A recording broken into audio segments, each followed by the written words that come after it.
Hello, hello again, big family. I am headed out the back door, getting in my boots. Hold on. All right, got my boots on. I am headed out here to, number one, water down the plants a little bit.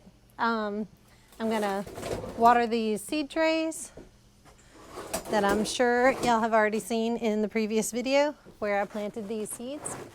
So I have to keep them warm and moist, and it's my turn to water them with our little spritzer nozzle. We use this little spritzer nozzle on the hose, and it creates that light mist. That way I can go over these trays and water them so that everything starts germinating here in the next few days. So I'm gonna water today, as well as I'm gonna talk to you guys a little bit about something that's kind of been on my mind that I've been thinking about. Ladies, we don't always think of things like this. We don't always think in these terms, but I do believe that women are more of the optimists of the family. That's not true of every woman, obviously, we're all different, but in general, I think that every woman I've come across has been more, how do I say it, more likely to jump into something or likely to take something on because they assume that it's going to be okay or that it's all going to work out. You know, we always plan and hope for the best, and we're kind of willing to do something because we know that it's going to be okay. I don't know how we know, but somehow we know, right? Or at least we tell our husbands that we know. I'm watering from the top here so I don't have to drag the hose all the way up on the porch. I'm just I'm going over the top of it like this because they're right here and I can reach.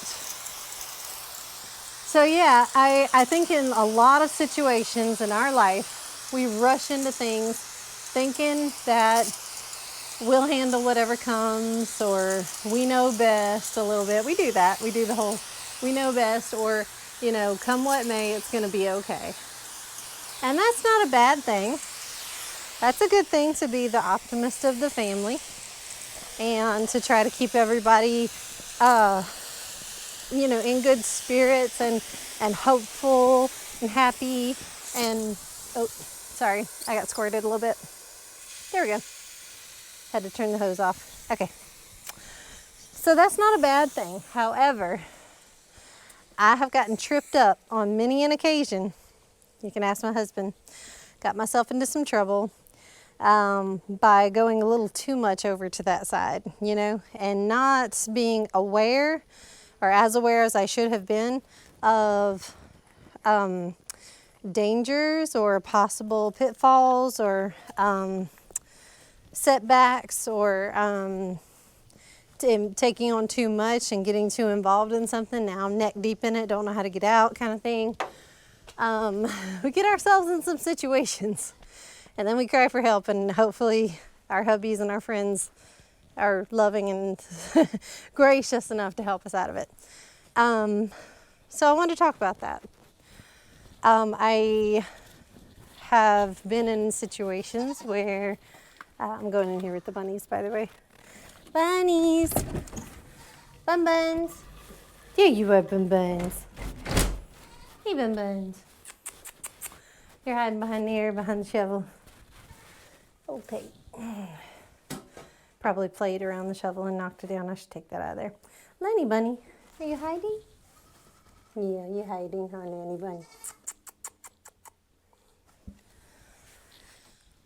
So I've been in situations where I thought that it would be great just to jump in and get, you know, the pigs that I wanted. The large black pigs. And I did. I convinced my husband that we needed those pigs. And they were great at first. It was a good idea at first. Then I got us in some trouble.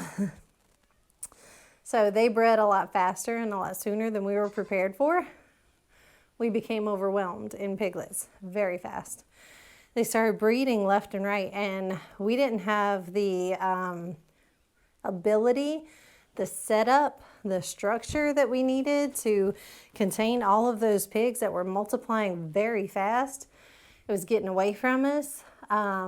Money that it takes for wormer, castration. The health of these pigs was, I believe it was suffering due to our, lack of ability, lack of attention, lack of time, lack of money, lack of all these things, because we just got so into it so fast. And I don't feel like I thought that one through. So a situation that got out of control really fast. So I haven't done that ever since with any other animals. That's never been the case since then. I feel like I took it as a lesson learned, and that's never happened with goats or rabbits or chickens or quail or anything else that we've had. So I feel like I've learned a lot from that experience, and I hope that other people can learn from my mistake before it even happens. They can take it as a, take it from me, because I would know not to do that and not to get so excited and jump into something so fast that you get overwhelmed. My nice, my buns. Hey, bunnies. Middle of the day, they just lay down. I don't know if y'all know, but they lay down and they stretch out like that with their ears up to cool themselves off. Their ears help them cool off, and they stretch out their body along a cool surface to relax and cool down when it gets a little warm in here. It is middle of the day. I know in this area it doesn't seem like it because it's all shady, but it is midday and it's pretty warm, my bunnies. It got warm in here, bun. Good bunnies. We are going to be taking them out soon. I promise. They're going to be coming into our house, and they're going to go in this very large cage that we have with their little litter box and everything, and we're going to be litter box training them. And as soon as they're potty trained to the litter box, they'll be able to move around the house freely and just kind of have free roam of the house, just like the dogs or the cats or anything else. So now that we have enough space and things are getting wrapped up in the house, and all the boxes are getting cleared out, and our Telly cat is perfectly at home in the house and comfortable roaming day and night. We don't lock him up at night anymore. He's getting more comfortable with being out during the night. So you won't need that large cage anymore. So we can donate that large cage to litter box training these bunnies. You want to be litter box trained, baby? You want to be litter box trained? Huh? Do you want to go potty in the litter box? You don't know how you feel about that? Yeah, that's a new concept for you, Bun. You'll like it, I promise. Oh, Nanny. I know you love this shovel. Look, he loves to hide behind this shovel. It's like a safe hiding place for him. That's his little hidey hole. That's cute. You hiding, Bun. Oh, come here. Come here, Nanny Bunny. Come here, baby. Oh, it's your good Nanny. It's a good Nanny Bunny. Soft ears. Soft, fluffy. Okay, I'm going to let y'all get back to it. I'll come see you in a minute.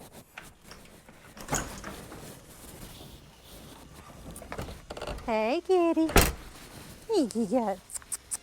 Hey, you got. Meow. Meow. Meow. Another dangerous pitfall, I think, that women get into. Men do it too to a certain extent, but I think women more often get into this. We fall into this category a little more often than our counterparts. We tend to measure ourselves by others. We tend to try to imitate others. If we see another woman being successful in an area that we would like to be successful in, we tend to start doing whatever it is that she's doing, assuming that that's going to make us successful in our life too, and that's going to give us the same things that she has. And I don't subscribe to that. I don't believe in that whole copycat thing of trying to be like someone else, trying to keep up with the Joneses or whatever. Hi, goats. Hey, sweeties. Molly, I see you trying to figure out a way out of that fence again. Look, the hay is not any better on this side than it is on that one. It's the same hay, girl. It's the same hay. Hi, guys. I know, you told her, huh, Missy? You told her. She don't listen. No, she don't. She's hard-headed. Oh, peepee cheepies. So, yeah, I feel like we're individuals. Well, I know we are. I know we're individuals, and we know our own mind. But everybody is different, and things that work for one woman is not necessarily going to be good for the other one. And every situation is different. So you're a different person with your own personality, but also your home life is different. Your needs are different. Your desires are different. So her life is her life and your life is your life. And I just don't think that we should try to make this like a competition or trying to all be the same person. Because if everybody was the same in the world, it'd be a boring world to live in. And we would never get anywhere. Nothing new would ever be done or created or thought of, because we would all be exact copies of each other. So I'm not looking to be a copy. I'm looking to be me. And I hope you are too. I hope you're looking for your own individual gifts and talents. And I hope you're striving to utilize those. And if your goals happen to be the same as someone else, the same as another woman's goals, then I hope that you figure out how you want to make that happen in your life. And it may be similar to how that other person did it. It may not be. But focus on you and your family and your goals instead of focusing on achieving someone else's. And don't measure yourself by that standard. You know, we have enough pressures on ourselves. We have enough we put enough harsh standards on ourselves already. We put enough of that stress and pressure on our own selves. We don't need all that from other sources.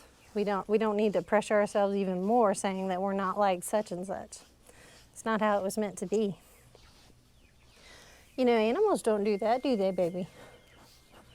Yeah, animals don't judge each other based on the other goat, you know. This goat doesn't care about the other goats. She wants to be exactly who she is, exactly how she is. She's happy. She says, I don't need none of that. Nobody's going to tell me how to be. I'm Molly. Molly's just going to be Molly. Yeah. She's like, well, you're a goat and I'm a goat, but we're different. Different colors, different sizes, different personalities. And we're both beautiful. And we both work in the herd. We should take after animals, guys. We should follow their example, I'm telling you. Henry, especially your example. You just love everybody. Yeah, you just love everybody. Tickling his head. Yep, be like a Henry. Love everybody, get along with everybody, snuggle everybody, and be a Henry.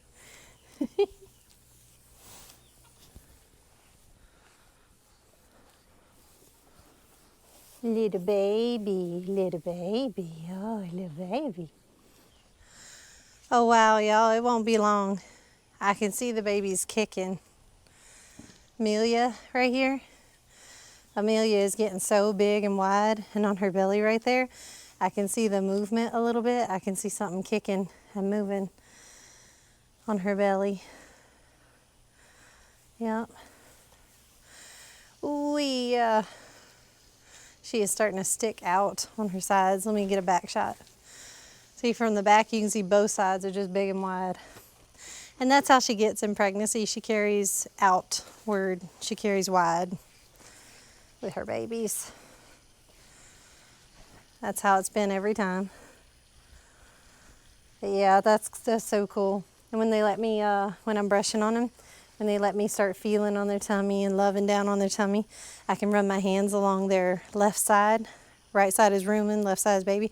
I can run my hand down the left side, and I can usually feel the shape of the baby a little bit. I can, just press on it gently, and I can feel the body of the little kid inside, and I can feel that baby. She'll let me love on the baby sometimes.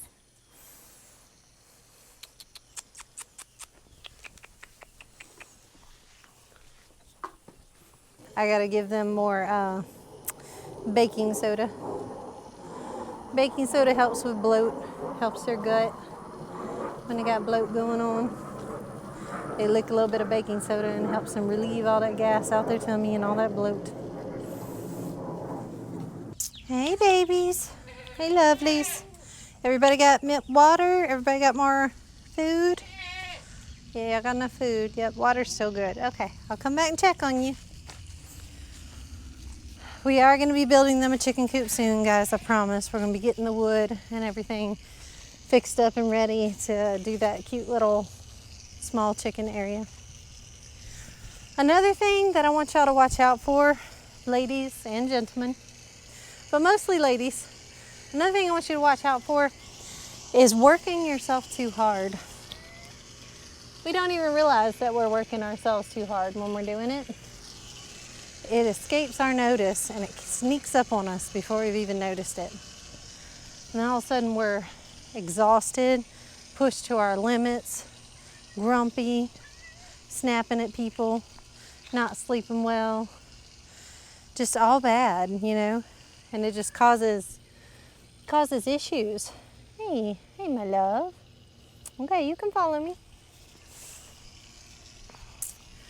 You know, and it'll, if you keep doing that to yourself, if you keep exhausting yourself, keep pushing yourself past your limits, oh, just one more thing, I just got to get this one thing done. Oh, my job is really pressuring me to get this done. My kids really need me for da-da-da, you know, or I've got so many things I'm juggling right now, I can't slow down, I can't stop. If you keep running yourself ragged, if you're not taking care of you, if nobody's meeting your needs and taking care of you and slowing you down and tempering you a little bit, you're going to run at full throttle until you burn out and then keep going. You're going to push past that, just completely exhaust yourself. And when you hit that ceiling of can't go anymore, you know, and you just are done with everything, it's all the joy has been sucked out of everything. You're not going to want to spend time with your family and children. You're not going to want to, if you have a farm, you're not going to want to go out and play with animals. You're not going to want to go and mess with the garden. You're just going to say heck with it, and you're just going to push everything away because you're just done. You're so exhausted, and that's a place you don't want to be in. Oh, these are coming. These are coming. The buds are starting. I cannot wait for the camellia bushes to start flowering out. I love me some camellias.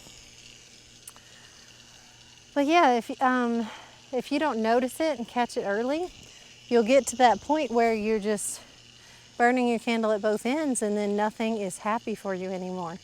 Nothing is pleasurable. Everything is a job and everything is work. And that goes for anything you do in your life. And so to prevent that, I just want us to be more aware in that moment and give ourselves permission. You have to be able to give yourself permission to slow down or to stop or to change the routine today, change the music, you know. This is not working for me today. I'm not feeling this today. This is not something of extreme importance that has to get done today. It can wait until tomorrow. Or, you know, they may say that they need me, but what they really need is to figure this out themselves and let me have my time. Or they can need me later, or they can need me tomorrow, and I'll still be here tomorrow. You know, give yourself that grace. Give yourself that permission, because you're important too. You need your time too. And y'all need to watch my video on relaxation. I put out another video about resting. It's all about relaxation. It's all about me. It's all about my moments. It's all about what I need. Because sometimes it is about you. Not all the time. Not everything is about me all the time. But there are moments and there are times when I look at my husband and say, this is what I need right now. It's about me right now. It needs to all be about me.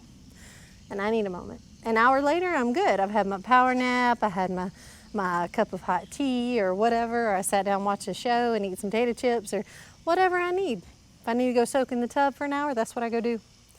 Because my needs are important too. I run around meeting everybody else's needs.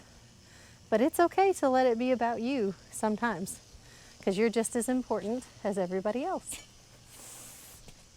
Hey, Annie. Hey. Ain't that right? Yes. It's always best to agree with your wife. Perfect answer. Perfect answer. Good job. Yes. But I was saying how my needs are just as important as yours. And Yes. sometimes, not all the time, but sometimes it's about me. You know, Sometimes, if I need a timeout or I need a moment or I got to Yep. go soak in the tub for an hour, that's just what's got to happen. Yep. You know, and then everything will be nicer and happier again once I'm back on my feet. Yep. And while you're in the tub, I'll take advantage of that and use the tractor. Yeah. Go have fun. Yeah, of course you have permission to use my tractor. Milky can sit in my lap. Yeah, you come hold me in my lap. Yeah. Ooh. Another thing that I want to warn women about. I know I'm not that old in years. I know I'm not that far along. I'm only 36. I know I don't have like a lot of ancient wisdom under my belt or anything. I don't know everything, but I have lived some life, and there are some things that I do know, and I can tell you about. And I love to pass on wisdom and knowledge that I know about, because it helps, other people to not make the same mistakes, or it'll help you guys to gain a different perspective that you didn't have before. And I always think that's valuable. So I like to share. And I love for you guys to share with me. So you guys give me your perspective of what you've learned in life as well. But another thing that I would like my fellow women to be aware of and to watch out for is this good for my life? Is this good for me? On our farm, and this applies to anybody's situation in life, but on our farm, something that Wes and I have both noticed, and me especially, is I would say yes immediately to everything. And I would say okay, and I would do things for others, even at the cost or expense of me or my family.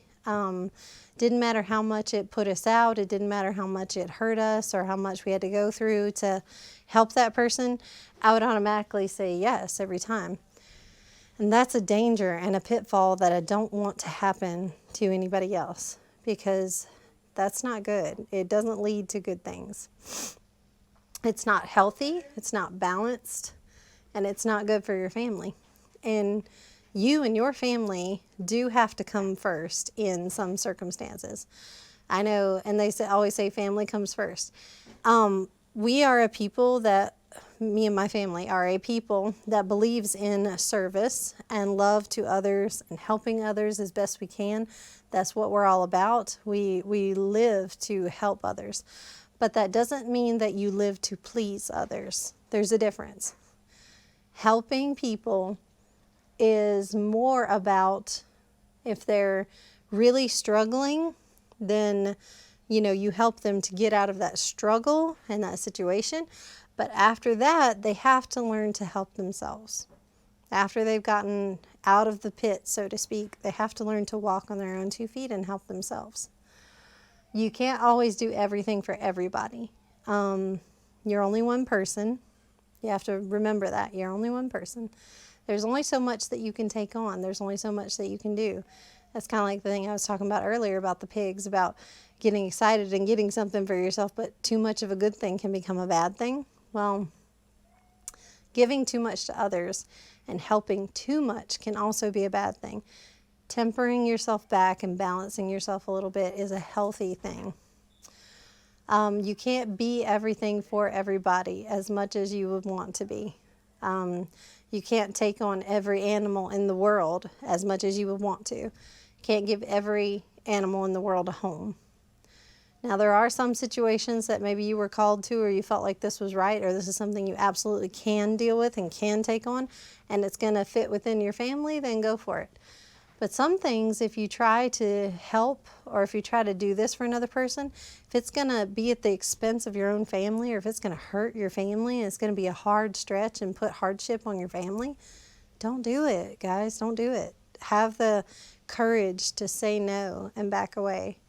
I would just caution you to watch out for stretching yourself too thin and helping too much.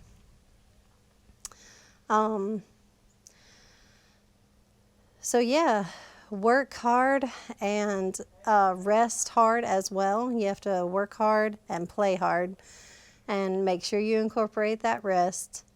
Make sure that you don't get a little overexcited with your wants and your needs. Make sure you balance yourself and the budget and the time and the energy and the infrastructure and every other responsibility in your life. Make sure that you don't jump ahead of your means too much.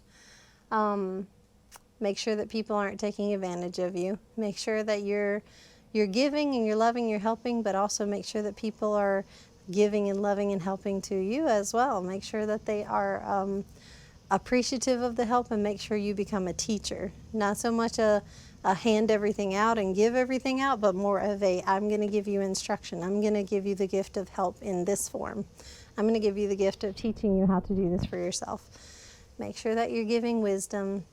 Make sure that you're sharing what you know and what you love. Make sure that you're being good to yourself, guys. We have to be good to ourselves. Make sure that you're reaching for happiness instead of striving for stuff, instead of striving for other people's goals, instead of striving for other people's lifestyles, other people's idea of happiness, instead of it copying someone else's imagery there, instead of copying someone else's life. Make sure you're living your best life. Make sure you're happy in your life choices. And if you're not, then change your life choices. Make sure they're the happy ones. So that's the wisdom that I wanted to pass on to you guys. That's kind of what I wanted to share with you guys today. The watch out fors in farm life, in home life, in business life, in every sort of life that a woman does, and all of the different boots that we wear. Make sure that they're happy boots. Make sure they're healthy boots. Make sure you have measured it against what is going to make my family happy and what is going to bring joy. Make sure you have measured it on that scale. And if that's good, then go ahead and do it. All right, I'll see you guys on the next episode. Love you. Bye.